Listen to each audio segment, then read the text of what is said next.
Alright, ladies and gentlemen, I'm here on the show.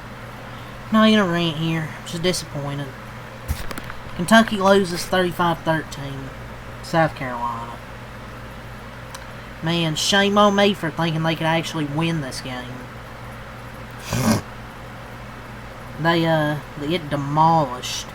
Man, they start off the game good. You know, two good drives. Where their first drive went for a touchdown, then a field goal. They only got 3 more points the rest of the game.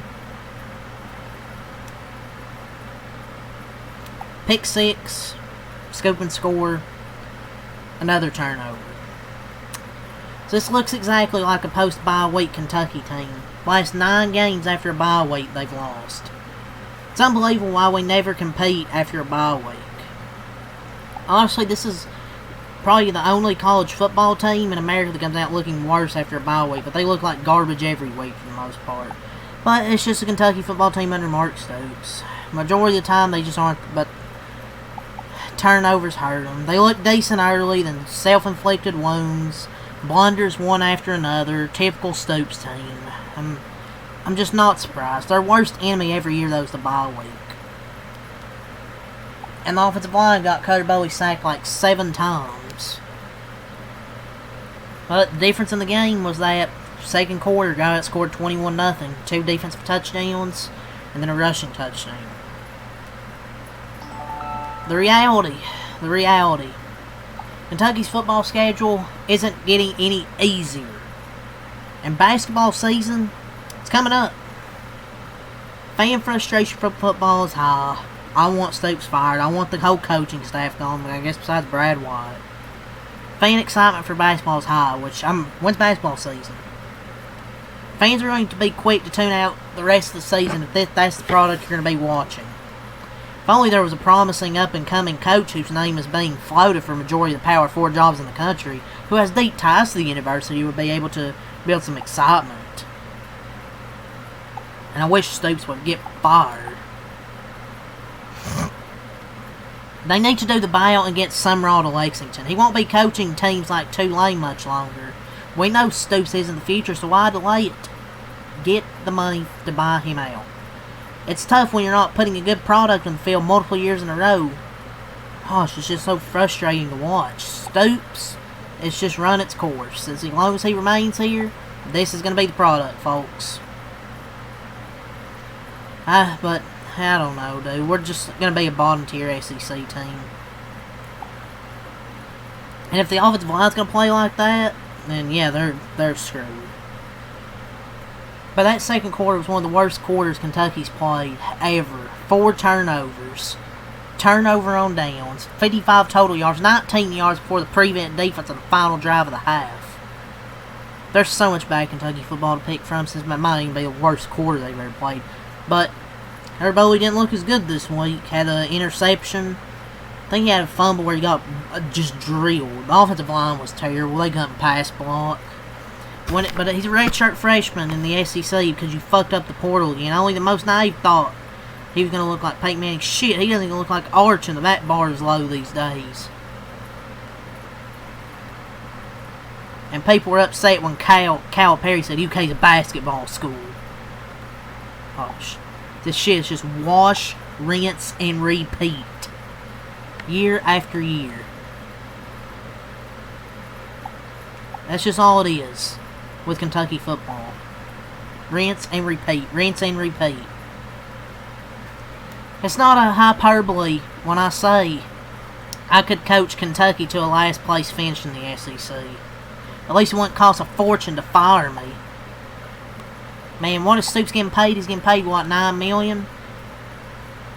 Top 20 paid, bottom 20 results. That's what Mark Stoops is. Gets, what, $10 million?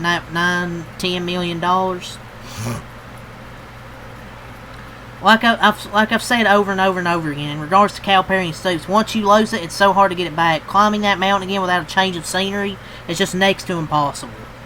The lack of continuity, the lack of development, lack of advancement, and lack of imaginative play calling, not you, Liam Cohen, offensively is what has held this Kentucky program back more than anything, but I don't even know if Liam Cohen even called plays a lot.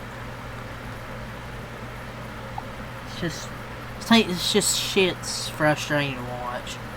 They get punked again. That's why I don't have expectations for football, because I know they're going to suck. That's why I don't get expectations for them, because I know they're going to fucking suck. And they're going to be back to work.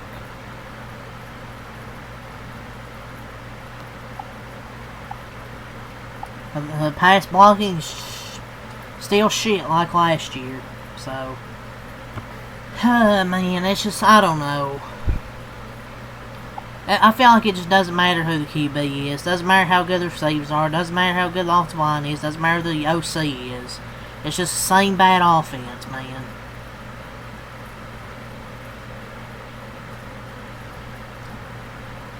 I don't know, man. It just feels like maybe we just need to get rid of Bush Hamden. Dude sucks. Gosh, they get a stop at the start of the half. They're going to do a little drive down, 28-10, then they're going to stupid fucking trick play on 1st and 10. Didn't fool anybody. And then they drive stalls. I mean, the results are the same.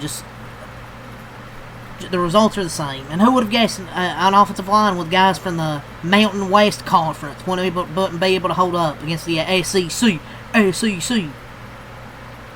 And then we have like 2 or 3 plays where we're running the receivers.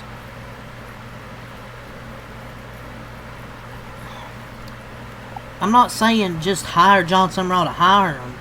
If you want to fire Mark Stoops, just find the best candidate that you think will be. That can be the best candidate.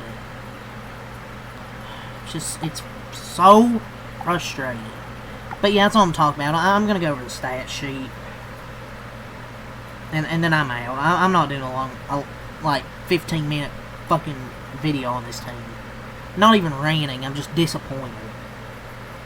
Because this is a game they kind of needed to win, because, yeah, you're playing Georgia next week on the road, and they just lost to Alabama, which I'm going to recap that game. They're going to be pretty pissed, and they're playing at home. It's not like South Carolina was playing that good heading into this game either. Let's go over the stats. Cutter Bowley, 10-19, 120, no touchdowns, 2 picks. Rushing, McGowan, 17 runs, 112 yards, 6.6 carry, and a touchdown. The only good thing about this football team. Yeah, good thing we went away. It worked early. Good thing we went away from them, right? Dante Dowdale, 13 runs, 24 yards. Useless. Rodriguez, 2 catches, 66 yards. Law, 5 catches, 41 yards. And Macklin, 2 catches, 10 yards. 2 for 2 on field goals from Coe. Kentucky drops to 2-2. They had 10 in the first quarter, 3 in the third quarter, for a total of 13 points. For South Carolina, Lenore Sellers, 11-14, 153 yards. Didn't have a touchdown, but he didn't have any interceptions either. But he had 14 runs for 81 yards. So he was, and when he did throw the ball, I thought threw it well, and he made some really good running plays, avoided sacks, had 81 rushing yards. So I thought, pretty good game from Lenore Sellers, man.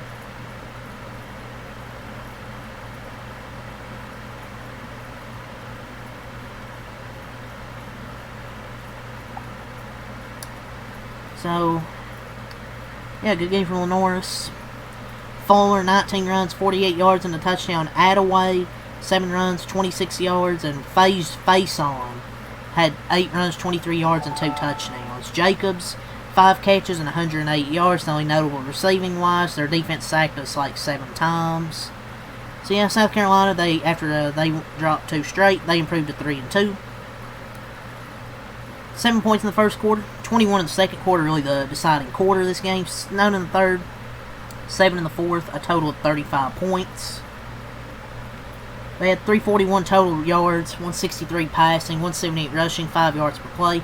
19 first downs, 8 for 15 on third down, 2 for 4 on fourth down, 63 total plays.